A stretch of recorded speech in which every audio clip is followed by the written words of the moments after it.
Good evening, everyone. It is 7 o'clock, so I will call our meeting to order.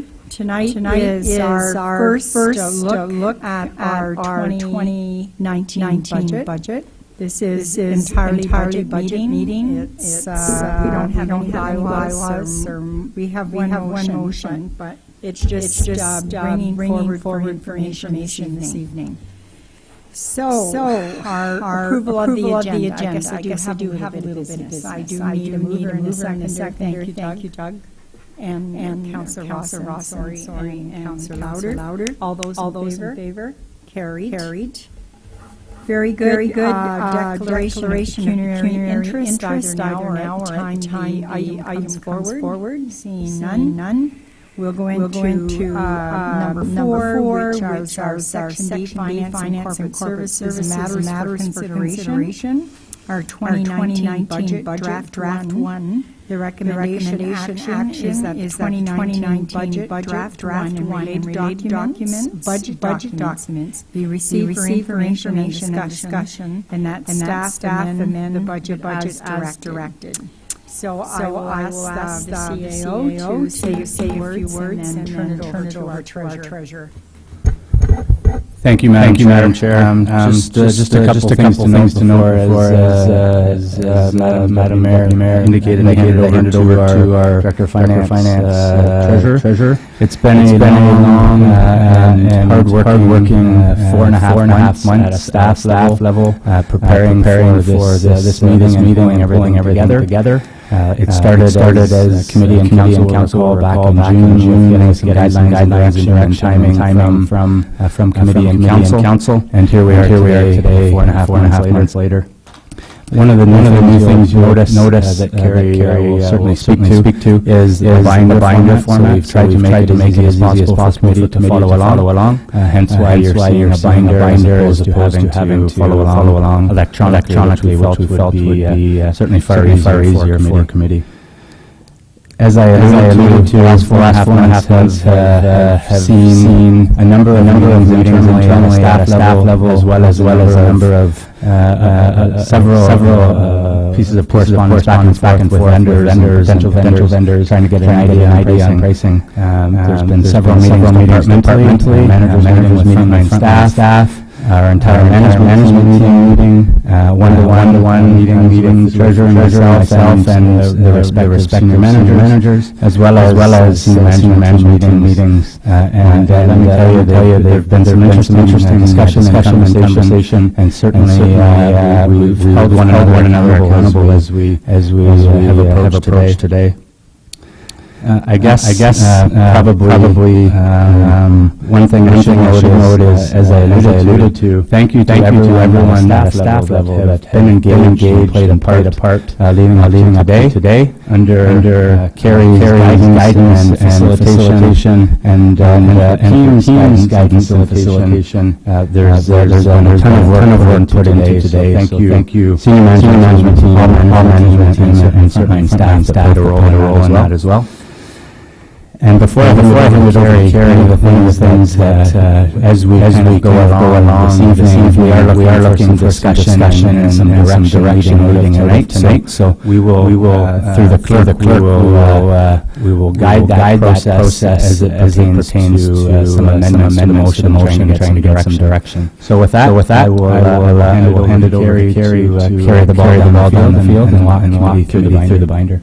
Carrie, before you get started, I did want to mention, I'm sure all of us appreciate the binder very much. There's a lot of work that's gone into this binder. Lots of information. So thank you and staff for putting this together.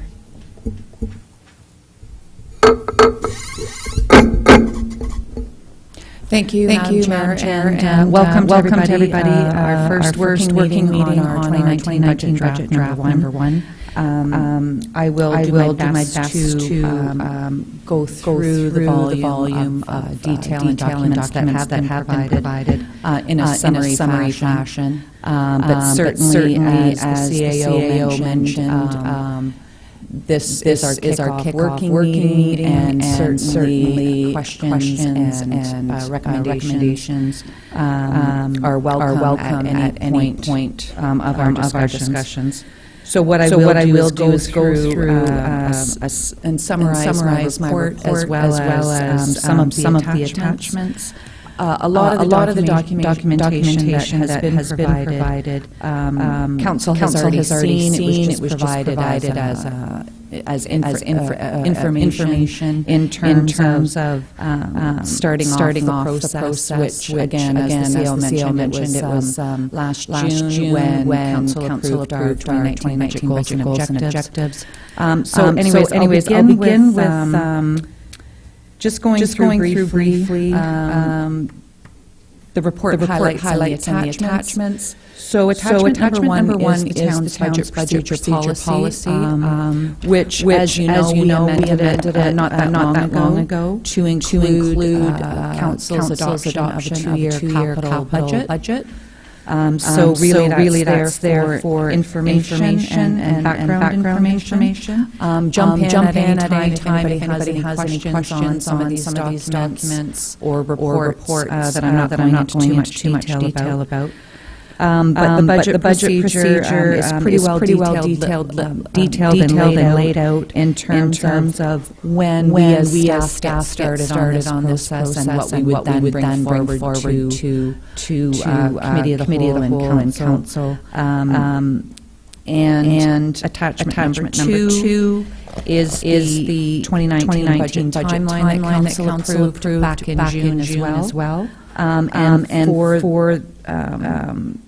for information and to let those also in attendance to become aware of the rest of our budget process, since ours internally has been going on for quite a while, but now it's being brought to this special committee of the whole budget meeting. Just to briefly let you know what the rest of the timeline looks like. So on November 14th, that will be we will take any amendments, changes, suggestions from this meeting, and we will present draft number two to the public on November 14th at 6 p.m. And then that meeting is immediately followed by our regular committee of the whole meeting, where we will present a more summarized draft number two version, and committee of the whole can take into consideration input from the public. From there, another regular committee of the whole meeting on December 12th to review draft number 3. And that's followed by in December, we're going to, it's up to council whether they want to recommend adoption of the budget or whether they want to review it another meeting in January, on January 9th at the regular committee of the whole meeting. So the timeline was set to be flexible to maybe get in one more budget meeting into the new year and do the final adoption of the budget either on January 9th or January 23rd.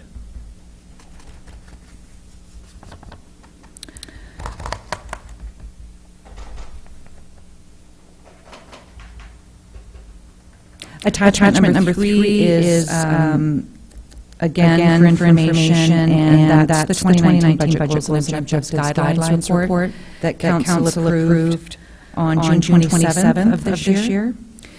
In that report, we do calculate and present to council municipal price index, which we've done for the last several years. And it was calculated at 2.75%.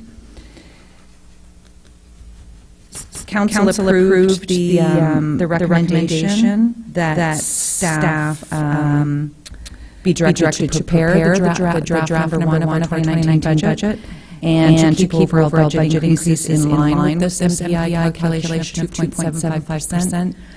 While taking into consideration our estimated current value assessment growth, at that time was estimated at about 0.5%. So basically, back in June, staff promised to bring back a budget with an impact of no more than 2.25%.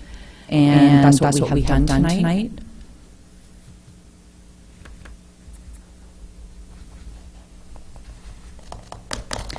Attachment number 4, again, council has seen, and it will be presented in a summary fashion at the public consultation on November 14th. So really, it's just in your binder again for background information.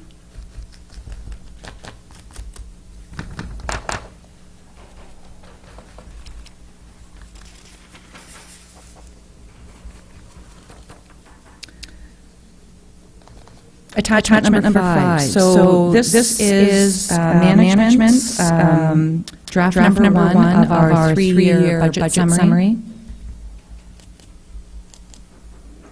As I mentioned, as directed by council back in June, staff have brought forward their first draft of the 2019 budget that has a total impact, potential tax impact of 2.41%. And the OPP tax levy impact being 0.16%. So the town's tax levy impact is 2.25% or $225,545.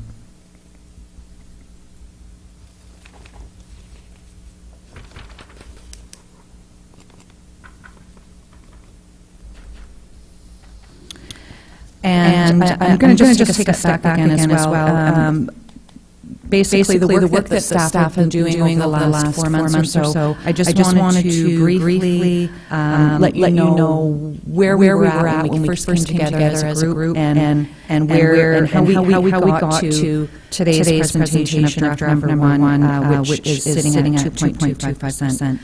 So basically, on the second page of my report, it just basically summarizes the operating and capital budgets that we initially pulled together departmentally. So senior managers go away and do their budget work, and finance comes in and brings forward the salary and benefit increases, the insurance increases, utility increases that we do an analysis for, and plug it into their departmental budgets. So when that all came together, the preliminary budgets for the operating, we were looking at a $615,000 increase, or just over 6% tax impact. So then we come together as a group again, after we put all the pieces of the puzzle together in terms of information that finance provides to each department, and management made those budget revisions of about $340,000. 3.4% reduction, bringing the draft number 1 down to what you see today, which is a town tax levy of almost $8.7 million, $225,000 increase, or 2.25%. Again, on the capital budget side, individually departments bring forward their 10-year capital plan. And initially, our preliminary capital budgets. In 2019, we were looking at just under our capital-based budget of $1.15 million. And in 2020, the capital budget brought forward was just over $2 million. So we did a little bit of work in 2019, and it balances to our current capital-based budget of $1.15 million, and in 2020 there was some work to be done, so staff met as a group and went back to the drawing board, and we present to you today a 2020 capital budget that also balances to our capital-based budget of $1.15 million.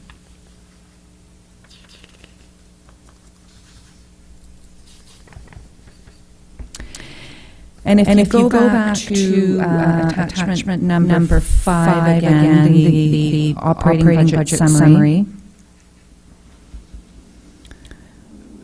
there's historical information there. There's year-to-date for 2018 information there, as well as our 3-year operating budget for 2019, 2020, and 2021. It's laid out in a summary format in terms of divisions and departments within each of the four sections: finance and corporate services, planning and development services, transportation and environmental services, recreation and community services, and the library. So if you look at in summary by section, each of the sections trying to come in at the 2.75% that was originally directed by staff, or sorry, by council. Before we took into account the estimated current value assessment growth, finance and corporate services, overall budget increase of just over $100,000, or 1.9%. Planning and development services, an increase of just over $8,000, or 2.1%. Transportation and environmental services, just over $81,000, just about 3%, 2.99%.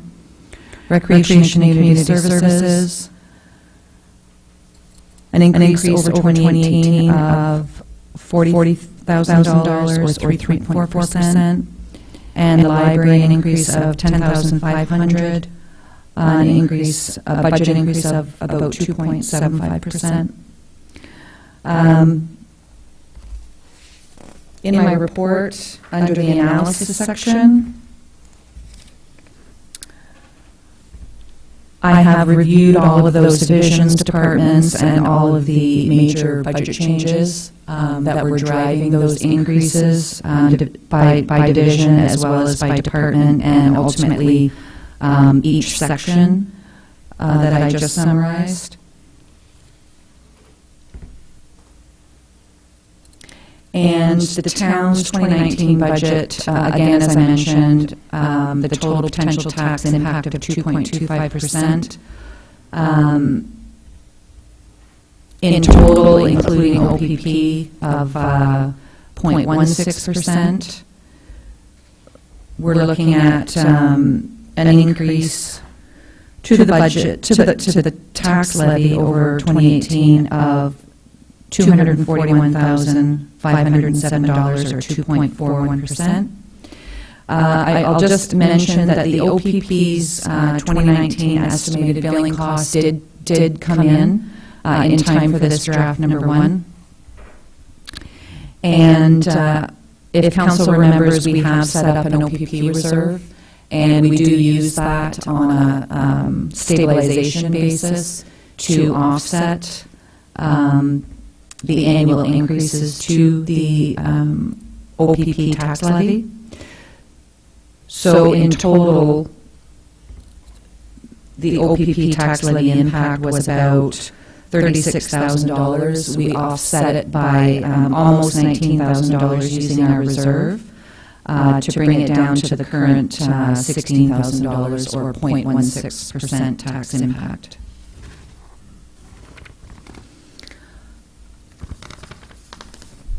On the third page of my report, I'll just start to summarize to council some of the major drivers of the budget changes that total the town's operating budget increase of $225,000. And as you can imagine, there's a lot of work that goes into bringing our draft number 1 budget to committee of the whole at 2.25%, when basically right off the bat you do the salaries, wages, remuneration, and benefits analysis, and it comes in alone at 2.25%. And when you take into account some of the collective bargaining agreements that we have, and the benefit forecasts that we receive from our benefit broker, the budget needs to be balanced in other areas, and that's what we've done as a staff.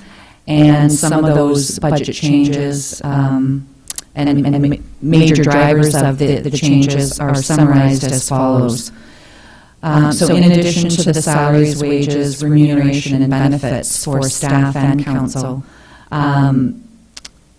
there's an increase of $100,000 related to placeholder to be put in place to phase in potential decisions related to compensation review that took place this year and will be presented to council in 2019.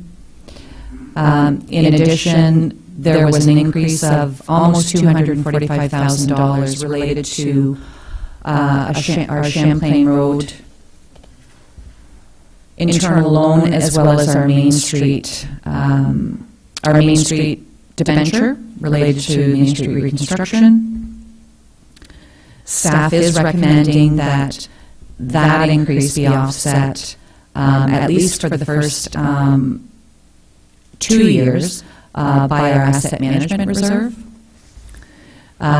Future repayment of those debentures are being recommended that to be reallocated from the current debenture payment that we're paying for the fire hall and the fire department's aerial truck, which gets paid out in 2021. So that transfer from the asset management reserve is for a temporary period until we can reallocate current debenture budget funds from the fire department. There's an increase in shared contracted services.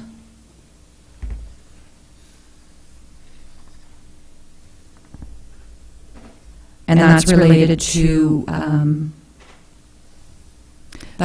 all the shared services that we currently have, as well as a new one that is being proposed in the planning department. So that would include the shared services for human resources and fire department. In addition to salaries and benefits related to council, there's also an increase related to conferences and training. The training basically is an increase for new council in 2019 to have increased training. The conference-related increase is basically to properly allocate the conference budget at an amount that was historically under budget. In recent years, all or most of council members have been attending the AMO conference, and yet the budget hadn't been increased appropriately to reflect that. There's a $25,000 increase related to computer investment and IT infrastructure. Related to preventative roads maintenance, materials, and supplies, there's a $16,500 increase. There's also an increase related to the Economic Development Corporation of North Simcoe. They have requested an increase from their current 0.5% of our total of our town levy to a 0.75% contribution on our levy, so that's an increase of almost $14,000. Again, as I mentioned, the library contribution of $10,500. Net change from other savings in expense accounts and other increases in revenues is an increase in revenue of about $9,700. We're also anticipating increased lottery and provincial offenses revenue in 2019, and basic of about $25,000, and that's based on an analysis of actual revenues that we've been collecting, and it's been on the increase year over year. Like the OPP stabilization reserve, we also have a transit reserve. And in that, there's a transfer from transit reserve of almost $18,000 to offset and stabilize any increases related to our transit contracted costs. There's also an anticipated net increase of about $48,000 related to taxation, related to penalties, write-offs, and supplementary tax bills. There's also a transfer included in draft number 1 budget of $50,000 from service delivery review reserve that will be implemented at the end of this year related to service delivery review budget line in 2018 for implementing some of those recommendations in the new year, this particular one being the corporate strategic plan. And our estimated current value assessment growth has been increased based on development and increased assessment growth last year. So it is anticipated at almost just over $70,000 additional taxation coming in from new growth. And that basically summarizes the major drivers of our budget changes that totals $225,545 or 2.25%. Again, as I mentioned, the OPP total impact was about $35,000 less the stabilization amount of $18,000 that we're transferring from the OPP reserve. So when you take into account the OPP tax levy, we'll have an increase, a potential increase on the OPP tax levy of 0.16%.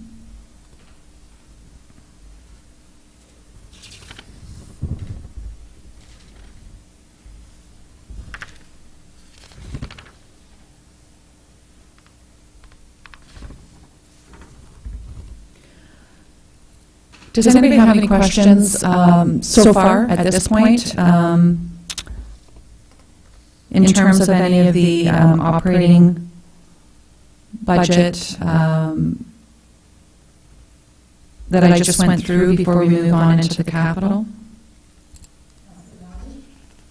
Thanks, Madam Chair. Karen, if you could just give a little bit more explanation regarding the compensation review place order for $100,000?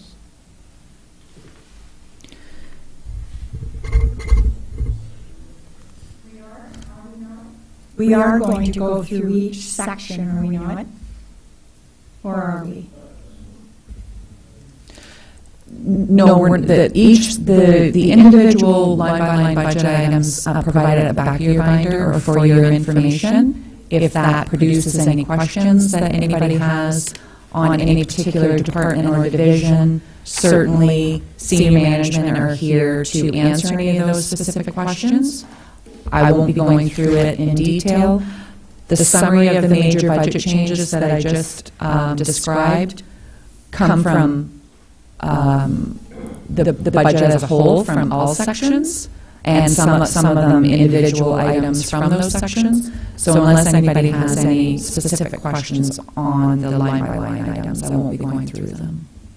So it is okay, I guess, Councillor Lauder, to ask your question, isn't it? Or so in terms of the compensation review and Council's decision to present it in the new year to Council, there are financial impacts and financial decisions to be made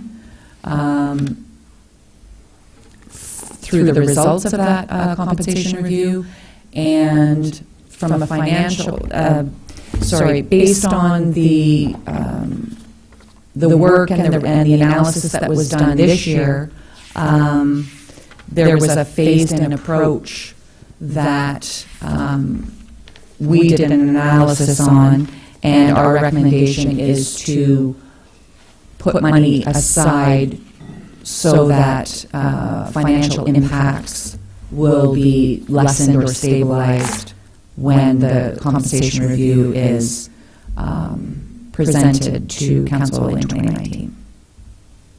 thank you. Does that answer your question, Councillor Lauder? I was really actually looking for more of an explanation of where the compensation review, what sort of review concepts you were looking at, what salaries and what compensation was going to be reviewed by this money as it's being presented to council in 2019. I remember that it was being deferred into the future, but I think it's a good general question for the public and also our new councilors to understand fully. I'm not sure that I can answer that question. I'm not sure if the CAO wants to jump in, but certainly without the report actually being presented yet, that I couldn't answer that. Mr. CAO? Through you, Madam Chair, to Councillor Louder, I'll take a stab at it and hopefully I understand your question properly.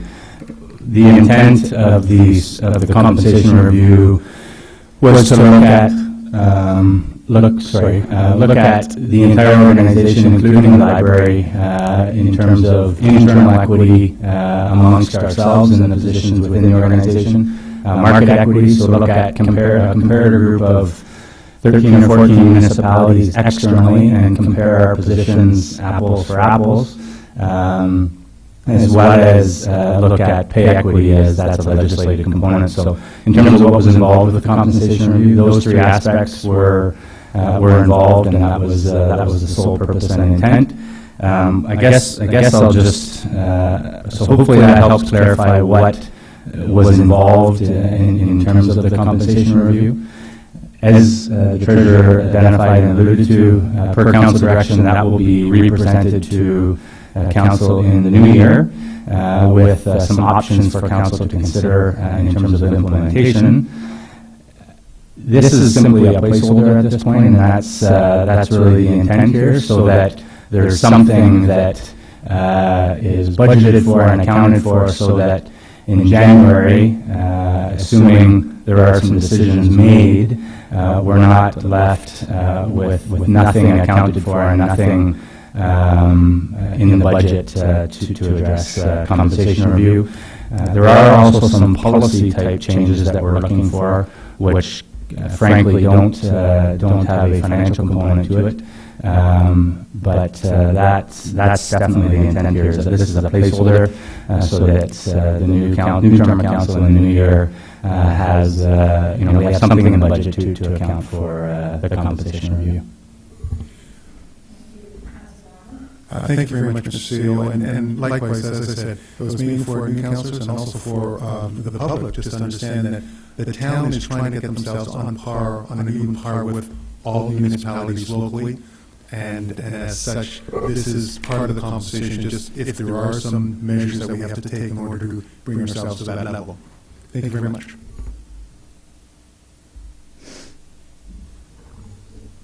Are there further questions at this point? Seeing none, Carrie, I guess continue.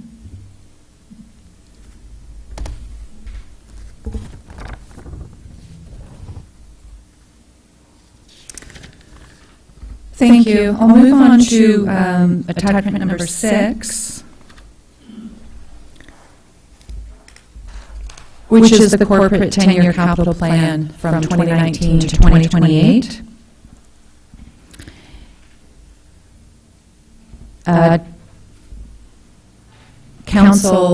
This council actually has already approved, in last year's budget process, approved the 2019 capital budget. Since that time, there has been some new recommendations from staff to amend that 2019 capital budget, and you'll see comments along the right-hand side related to any changes or suggested changes that were made by staff to the 2019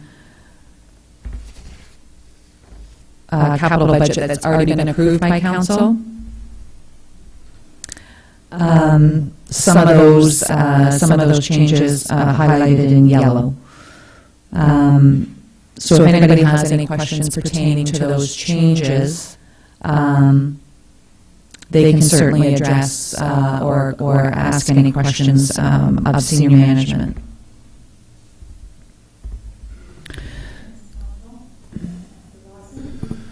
Thank you. I don't in regards to the yellow carry, but I have some general comments for staff.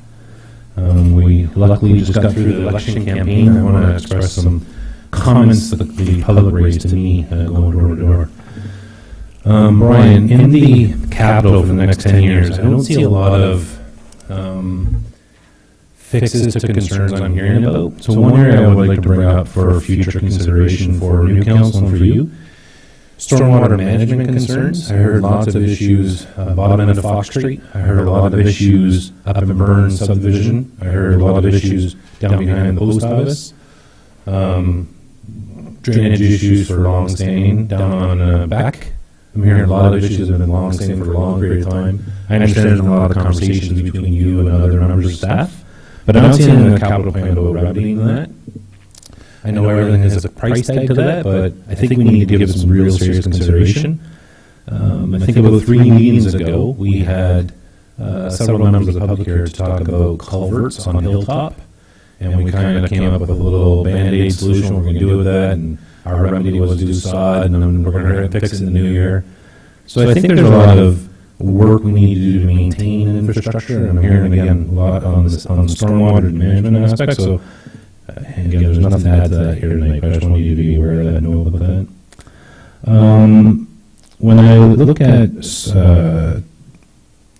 Naval Lane, Brian, I see this in 2019. That's done this year. Is it also been expensed in 2019?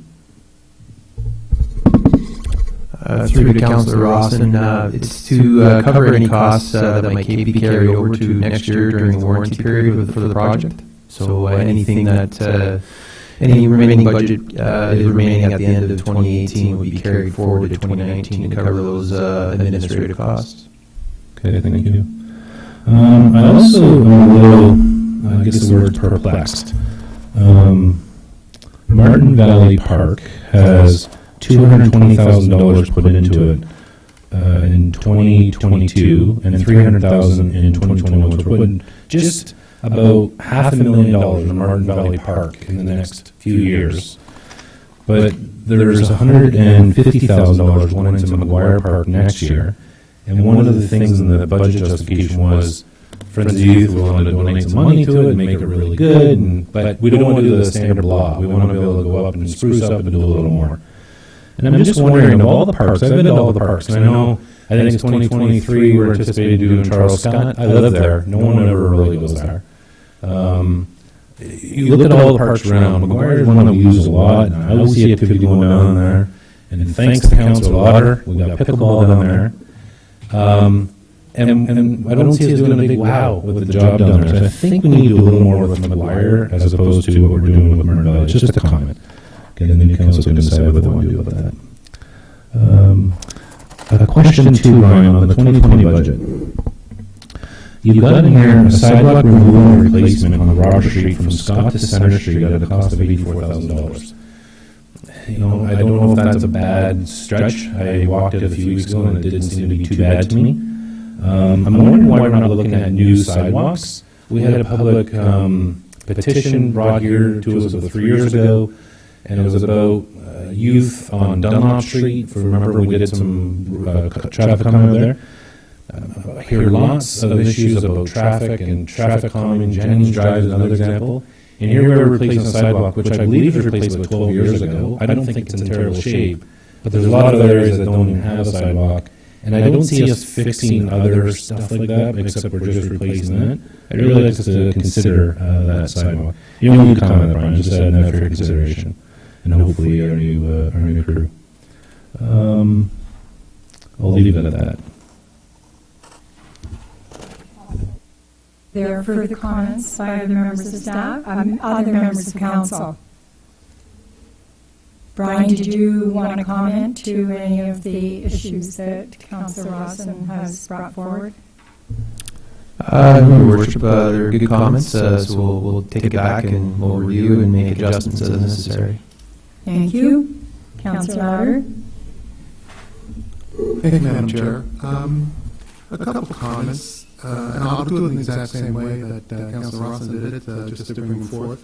First of all, I see that there's both a Rotary Park and the town gateways totaling of $60,000 for the two of them.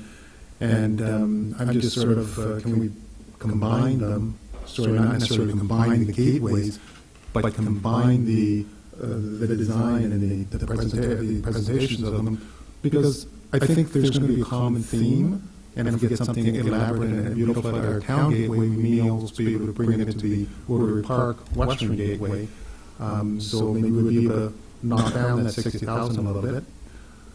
The second one is, once again, trying to knock down some money, because I look at some of the other secondary plans and totally respect the need for a secondary plan, but the town dock secondary plan at $80,000, I just have a really tough time with that. That seems to be an awful lot of money to be spending on a consultant company coming in and looking at less than an acre or an acre of land and giving us some ideas about it. Two trail-related questions, comments. The first one, personally, on the Trails Committee, currently, there is $50,000 put into the Robert Street crossing, which will happen between or as the Trans-Canada Trail crosses just to the west of Center Street. And I mentioned it earlier and quickly, but the Trails Committee has done some audits of the various trails, and one of the suggestions, and it's just totally a suggestion, that possibly rather than having a full crossing there and also a crossing at Center Street within probably 300 feet of one another, potential stoppage or whatnot of traffic, it might be an idea for the trail, Trans-Canada Trail, come along the sidewalks and whatnot of the south side, Robert, and cross at Center Street, which would also promote the idea of having a Rotary Park gateway at that intersection. So we would have the Rotary Park gateway, we would have a bona fide crossing with one location rather than having multiple locations. So it would be $50,000 that could go directly into the gateway crossing combination.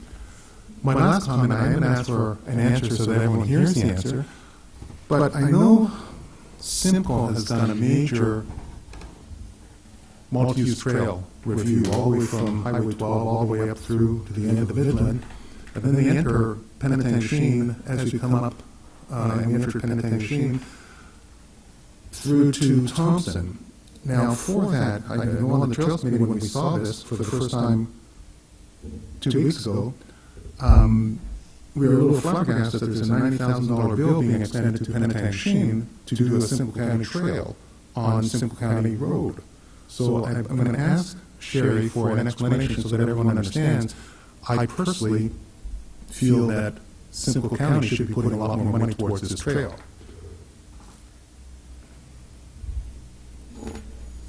Or Brian, Or someone. thank you. Thank you. Through to Councillor Lauder. As you indicated, this is the first phase of the multi-use pedestrian trail that the County of Simcoe is going to be extending through to between the towns of Midland and Penetanguishene through to Highway 12. It's a multi-phase project. Our side of the trail is the first phase, which is slated to go ahead to 2019 this year. Our portion is actually a small fraction of the actual overall total cost. I think the overall total cost was in the, 5 to 6% of the actual overall total cost is to the town of Penetanguishene, and that's a ratio of the overall length of the trail and the actual portion that actually goes into Penetanguishene. So it's a very small portion of the project. And that turns out to be, I think it's actually $100,000, which I budgeted for in the capital plan for that, being funded $90,000 through taxation or development charge, trail reserves, and 10% taxation. Just for clarification, if I may, at 5 to 7%, so are you actually saying that the portion from the entrance of Penetanguishene to Thompson Road is a $2 million trail? Between Thompson's Road, where the trail terminates, to up to and including, I think, past Linden Road is the first portion of the project. However, our portion should only be on our land, because once you get down to Midland land, then they should be, I'm assuming, I really thought this was going to be a project brought forth by Simcoe when we discussed it and it was all presented originally 2 years ago. So now that it's being presented and it's been approved, had no regard to penitentiary, it was all done in Midland. It's been approved, it's been brought forth to us, and now we're being asked to put $100,000 into it, which I think $100,000 for that less than, 700 feet of 9-foot wide trail is pretty expensive, a lot more than 5%. Well, I think it's a multi-million-dollar project, extending over 2 kilometers, I believe. So our portion of it is I think it's about 5 to 6%. I'd have to check that, but that's our portion that they've requested from us. So I've brought it forward to council for approval. Okay, thank you, Brian. I guess Councillor Louder will have to keep our eye on that one and have a better understanding of exactly what's going to happen. Councillor Lee. Yes, thank you. I'd like to go back to the $80,000 study for the town dock secondary plan that Councillor Lauder brought up. Perhaps we could ask the planner to explain a little bit more about how much land there is, and perhaps the next time we meet, you could actually bring some plans and, not plans, but show us what that land actually consists of. Oh, sorry, through you, Madam Chair. Andrea? Thank you, Madam Chair, through you, Councillor Levy. So this is a secondary plan study that would look at potential intensification or future uses for the town dock land.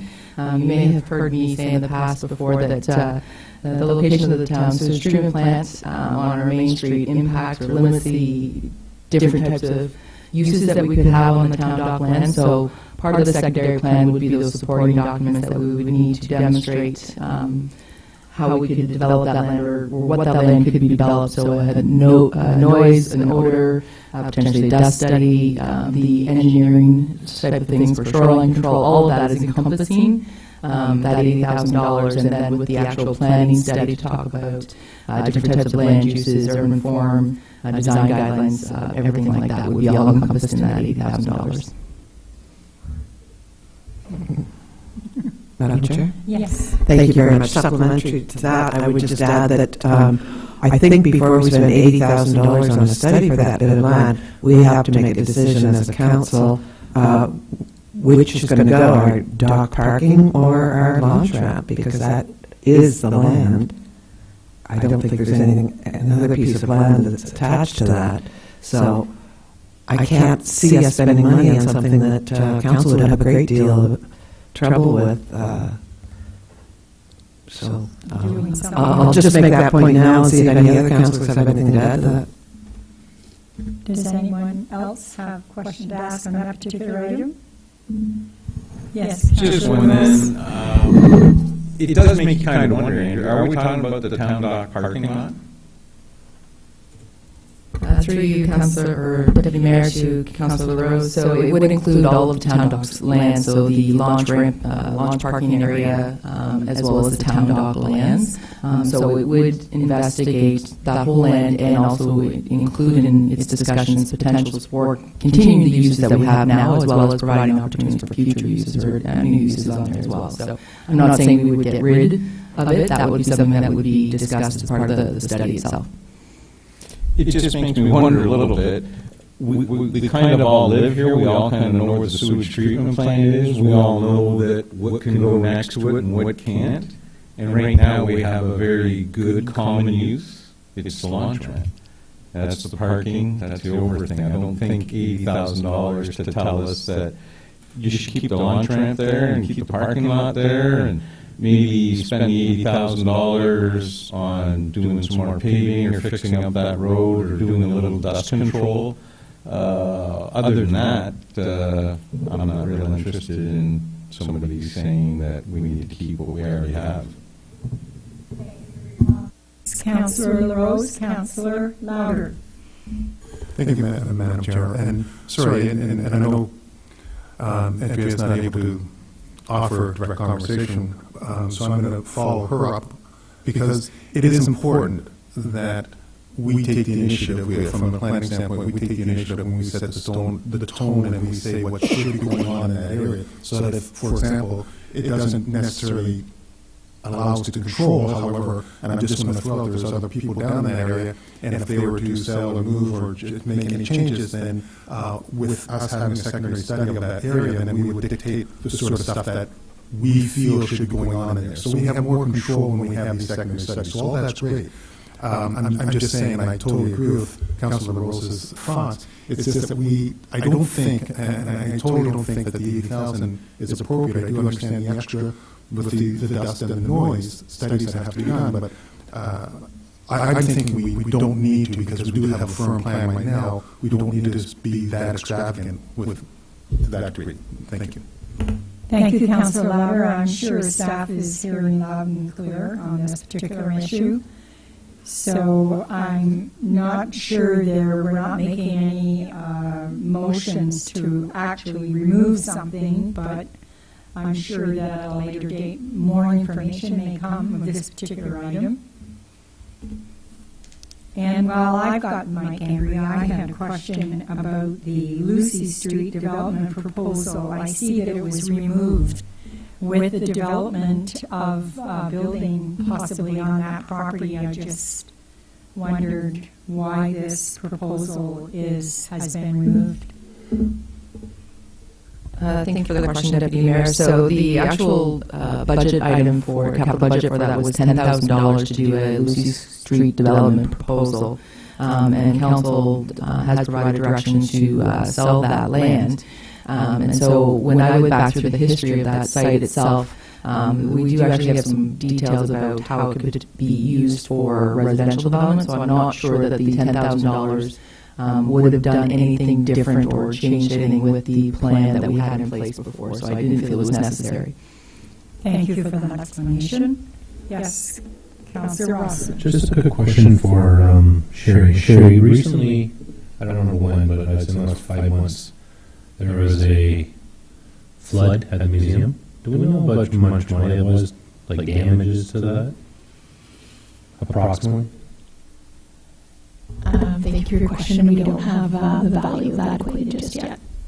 4,000 maybe? Oh, absolutely. Yep. I'm wondering why in 2020 we've got a sump pump upgrades for $4,000 in 2020. Why don't we try to fix that in 2019?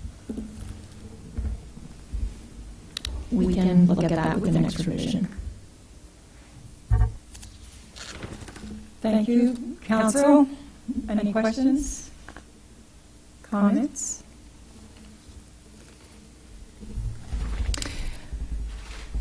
If I could, I'd also like to identify and mention a 2019 new capital project.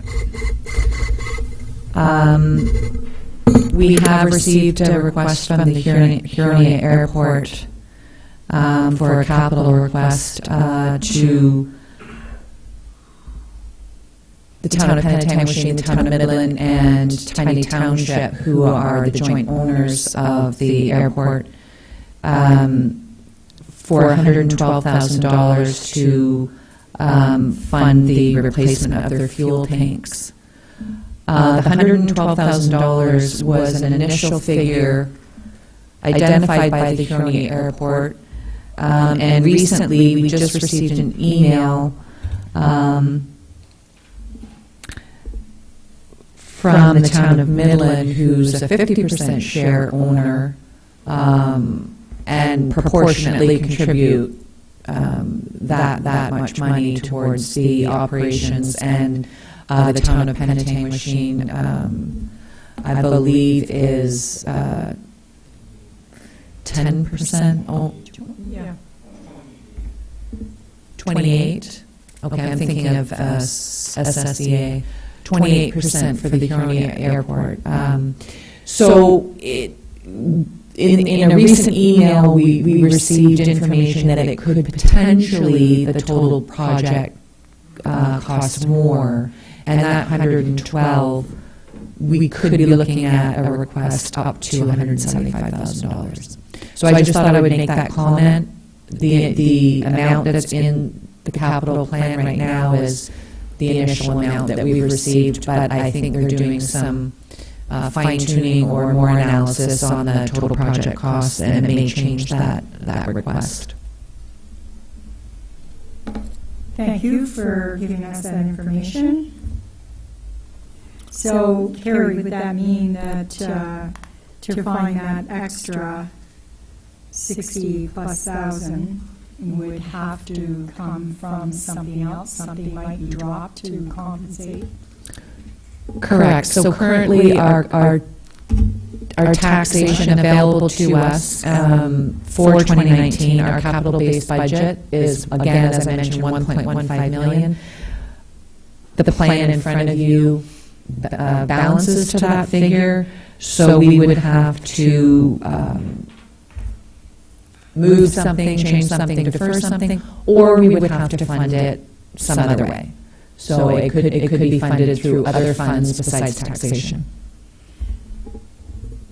Councillor Levy? Thank you very much. I'd like to ask the CAO how this meshes with the future report that the CAOs are going to do together on the airport and their continued funding.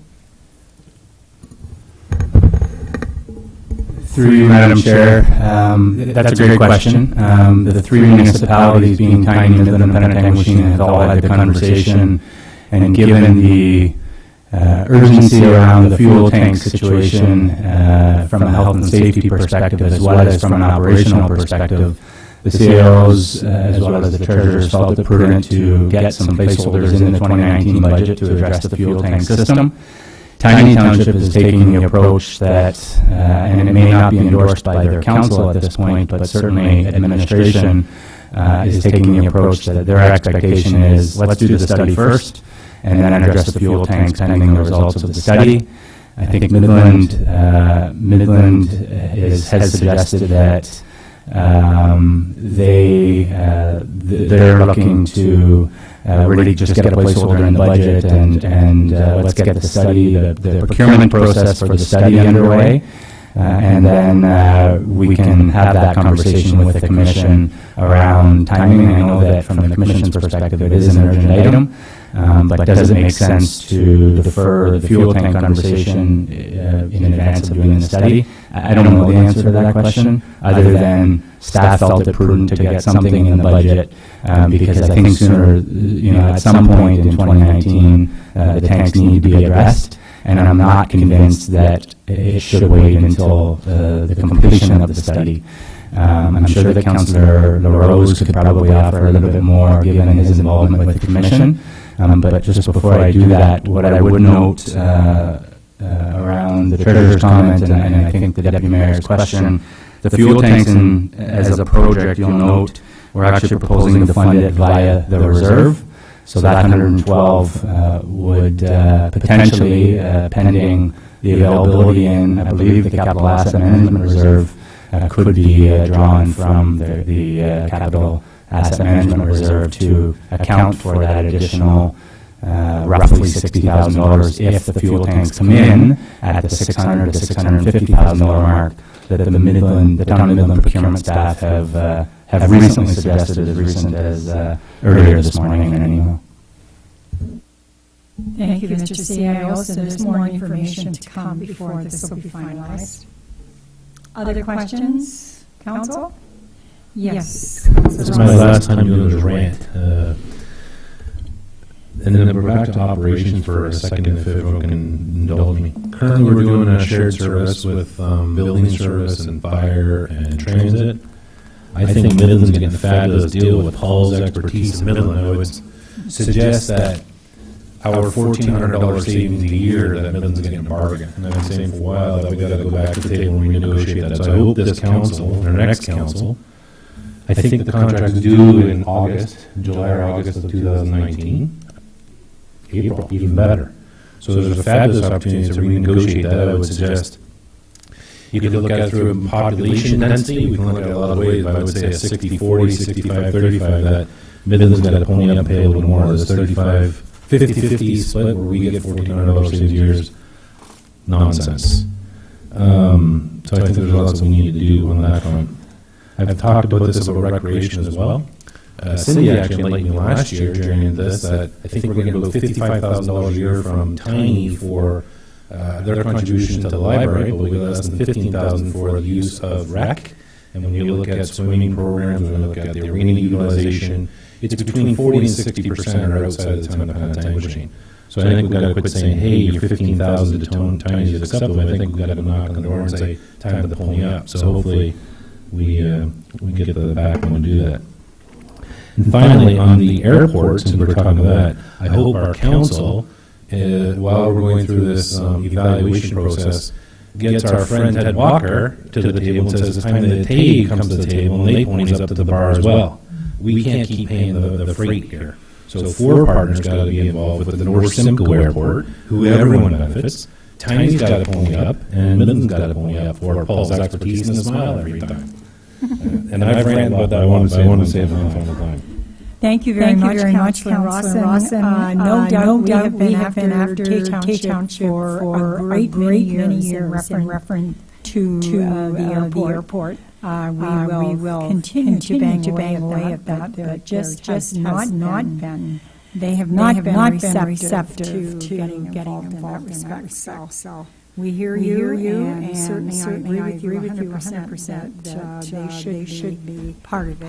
But at this particular time, at least in the past, they have just seen there isn't a value to them. But I think from an economic development perspective, they should understand that it's the whole community that benefits. Mr. CAO. Through you, Madam Chair, I just wanted to respond to a couple of the other two pieces, Councillor Rawson's inquiries. My apologies for the name mix-up. In terms of fire shared services, we've had several conversations myself and Paul has been in some of those with Midland in terms of what that looks like, and certainly we will be exploring what that renewal looks like well in advance of the early to mid-April contract expiration. In terms of Tiny Township pertaining to the Penetanguishene Arena, Council will recall that last year we at a staff level following the budget deliberations looked at the contribution from Tiny. I believe we increased it by $5,000. The treasurer can confirm that. And Tiny Township said, no problem. We were happy to contribute that additional $5,000. I think it brought it up to $20,000. We've had several conversations at a staff level this year. We've engaged Tiny Township. The treasurer has some analysis, and we will be looking to get some direction from committee and council in terms of what that looks like to go back to Tiny Township with a definite ask. So I guess stay tuned. We'll be looking for some direction before we arbitrarily at a staff level make that decision. Thank you, Mr. CAO. Comments from other members? Questions? Carrie, do you have some further information for us? Thank you, Madam Chair. And yes, just to clarify, the analysis regarding the arena contribution is in progress, and as the CEO mentioned, a report will be forthcoming. We're currently receiving, for 2018, we did receive $25,000 with a CPI stipend increase for 2019. I have spoken to the treasurer over in Tiny Township, and based on council's direction, after the report has been presented, we'll go back to Tiny Township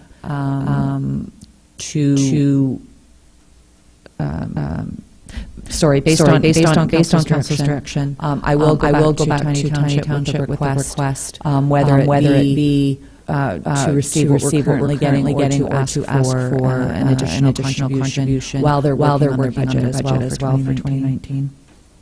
Thank you. In reference to the library, is the $55,000 that we get from Tiny, is that related to the number of people that use our library? So it's X number of dollars per person? Per family. Thank you. So if there's no other questions at this point related to the operating capital budgets, the final attachment that I just thought I'd go through is attachment number 7. And in relation to our 10-year capital plan, it's our funding summary. So it just basically looks at our 10-year capital plan and the total capital investment on an annual basis, which is the grand total at the bottom. So for 2019 and 2020, we are looking at just over in 2019, just over $4.6 million capital investment, and in 2020, just over $4 million capital investment. Again, funding sources for that investment is summarized on this funding summary. For 2019, we are looking at some anticipated carry-forward capital projects from 2018, as well as additional debt in the amount of $435,000. I believe that is related to the wharf capital project. Sherry? Yeah. Development charges of $1.2 million.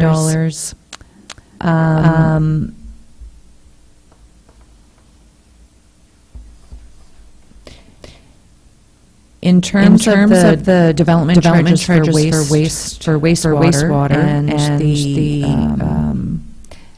Navy Lane project, I believe it is that pertains to. The wastewater development, it's not the wastewater development charges. When we get down to reserve fund related to wastewater projects, the wastewater reserve fund does not have enough life cycle funds in it to fund the capital projects that are on the go in 2019.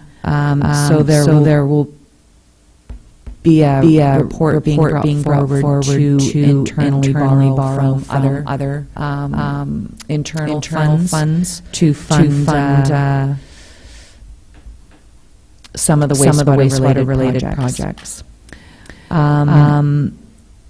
Other funding in 2019 for capital projects, we're looking at, in addition to the development charges, we're looking at developer donations, some other donations, I believe related to one of the recreation and community services projects, community group donating. As well as obviously reserve funding related to departmental capital projects. And in addition to the taxation that we have in our budget, we're anticipating subsidy funding of about $450,000 in 2019 and just over $400,000 in 2020. And finally, we also fund our capital projects, obviously for the water and waste divisions through their utility rates. So if you look over the 10-year capital plan and the total capital investment for each of those years, the 10-year capital investment currently is sitting at just over $30 million. Are there any questions about the capital plan funding summary? Questions, Council? Seeing none? Yes, Councillor Howard. Thank you, Madam Chair. Not necessarily a question, but just so everyone, future council, but also for residents at home on live stream, that staff is doing a phenomenal job with respect to procuring subsidies and whatnot. So you see the first column is very 2019, it's very heavily populated, and it's less on the screen. But staff will continue to work hard, and the subsidies in all of these do come in with diligent work. So the numbers are high, but I do appreciate a lot of these blocks will be filled in and will be in much better standing than what we actually see here. Thank you. Thank you for those comments, Councillor Louder. Questions from anyone else? Seeing none, Carrie, where do we go from here? Thank you, Madam Chair. And through you to Councillor Lauder, thank you for the comments. We have been successful in the past in terms of obtaining those grants, and in January we will be representing our historical grants received report, which does show exactly how successful we have been in the past and how it's the funding that we've obtained through subsidies and grants have contributed to our capital investment. I guess that's it for the specific attachments to go through related to the report. The final component of the report that I just wanted to bring to council's attention are a couple of additional budget requests that I've outlined in my report that have not been included in as of yet in the 2019 draft one, and they are. One pertains to the library, and the other one is Severn Environmental Association. So the library, in addition to their operating contribution from the town, currently I mentioned it sits at $10,500 or a 2.75% budget increase. The library is also requesting council consideration for additional funding of $24,500 to increase their staff. Related to obviously all the services and programs that they provide, and the expanded satellite library that they are operating at the Georgian Village. Consideration of this additional funds would bring their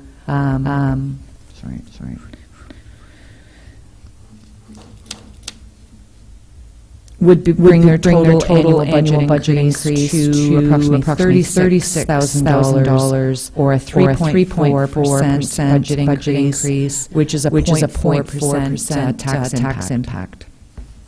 Severn Environmental Association, in addition to their annual operating and risk management services funding that is included in the operating budget. That totals about $59,000 that's currently in our budget. They are also once again asking for council's consideration for an additional $7,600 for their invasive species program that we haven't to date participated in. I believe it's been in existence for about 3 years, or maybe this is going to be the third year.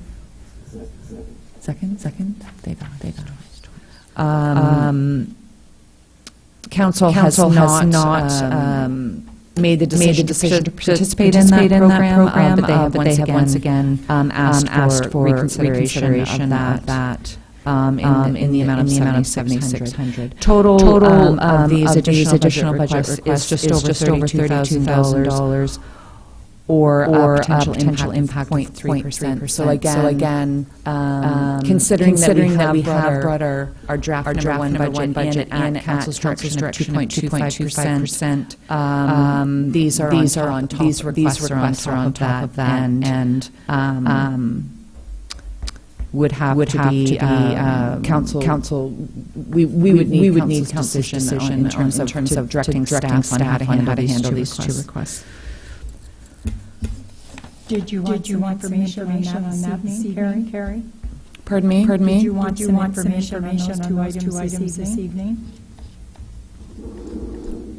Or we're probably not really prepared to make. We need more information, I think, before we make an actual decision. So I'll take that back. Whatever council wishes. If there's any questions, obviously. Cindy Cote from the library. Anybody has any questions or comments? And in terms of Severn Environmental Association,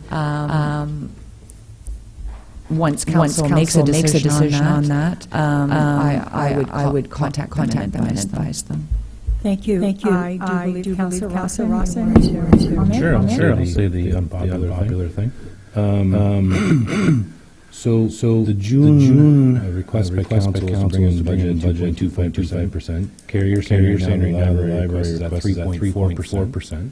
Last year we did the same exercise, and we said the budget request was to come in at 2 whatever, and we said whoever it was, come out at 2.25. And we said, why'd you come in at 2.9?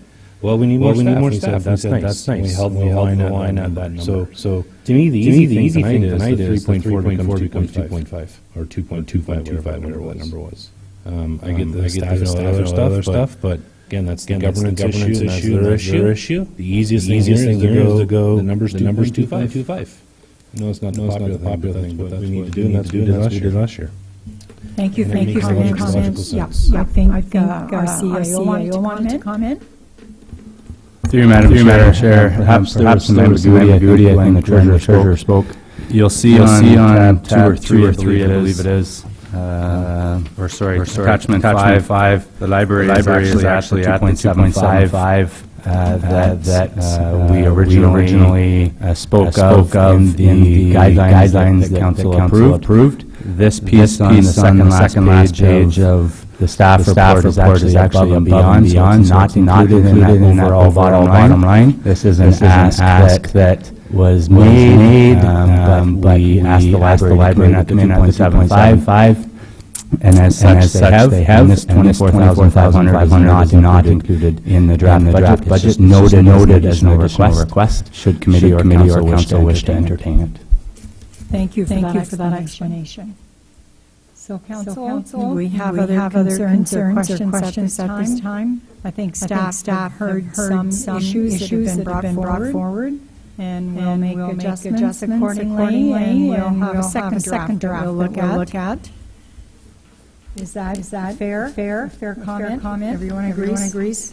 Okay. I think the next is question period from the media. We do not have media here. Yes, Madam Clerk. Sorry to interrupt. We do have a motion, but I just didn't know if it is that the budget draft be received for information and discussion, and staff amend the budget as directed. I understand there were no real strong motions for direction, but there were comments made, and I think that those comments are going to be taken back and updated, either information or more information or otherwise. So is committee looking to move and carry that motion today? I suppose we are. Recommended action 2019 budget draft number 1 related documents, budget documents received for information and discussion. Is that satisfactory to everyone? Okay, so is someone prepared to make that motion? No. Do we need a motion? Yes. Councillor Rawson? So you're okay. Thank you. Councillor Levy, seconded by Councillor Maillard. Thank you. All right. So question period from the media, which we do not, but we do have the public here. And now is your opportunity to ask question on all the budget stuff that was brought forward this evening. If you could stand, please, and just give your name for the record.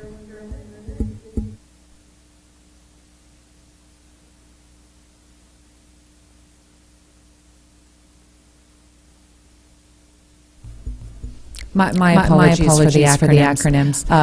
Those are utility rates, so water rates and wastewater rates.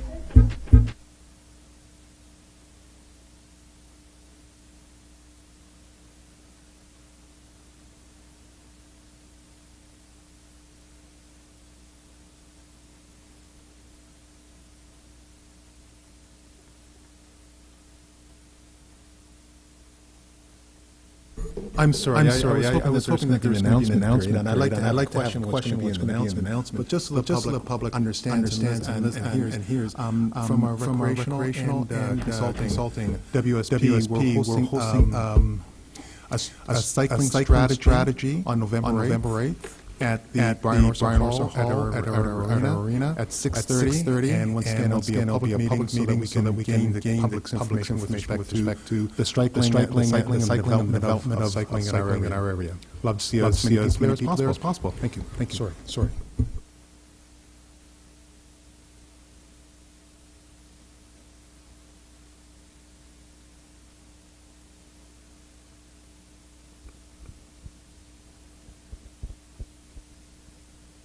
And I'm talking without the mic.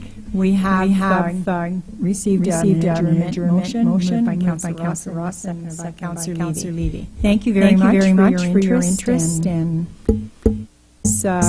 keep informed about what's going on. And all the public that's viewing us from home, if you have concerns or issues, please get them down in writing and bring them into town hall so we can have a look at them. Thank you.